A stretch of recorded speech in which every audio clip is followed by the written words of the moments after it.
శ్రీకాకుళం నగరంలో పారిశుద్ధ్య పనులు ముమ్మరంగా కొనసాగుతున్నాయని జిల్లా కలెక్టర్ స్వప్నకల్ దినకర్ పుట్కర్ తెలిపారు. ఇక మున్సిపల్ కార్పొరేషన్ పరిధిలోని 50వ డివిజన్లలోని ఇంటింటి సర్వే చేపడుతున్నామని చెప్పారు. డీసీసీబీ కాలనీ, సానా వీధి, ఇందిరానగర్ కాలనీ, బలగరిమ్స్ ఆసుపత్రి ప్రాంతాల్లో కలెక్టర్ ఆకస్మిక తనిఖీలు నిర్వహించారు. చాలా చోట్ల మురుగునీటి కాలువలు అధ్వాన స్థితిలో ఉండటంతో అంటువ్యాధులు ముప్పు ఉందని హెచ్చరించారు. మురుగునీటి కాలువల మరమ్మతులకు 2 కోట్ల రూపాయల మంజూరు చేశామని, అమృత్ 2.0 పథకం కింద 42 కోట్ల రూపాయలతో త్రాగునీటి పనులు చేపడతామని తెలిపారు. ఇక చెత్త సేకరణలో మున్సిపల్ కార్మికులకు నగరవాసులు పూర్తి సహకారం అందించాలని కలెక్టర్ కోరారు.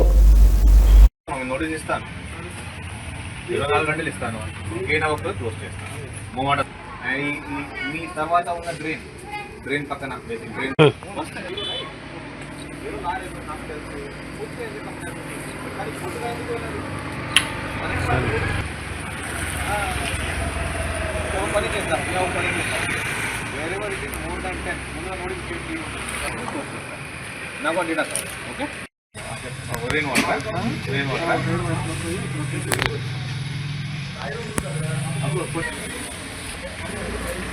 Is it close here?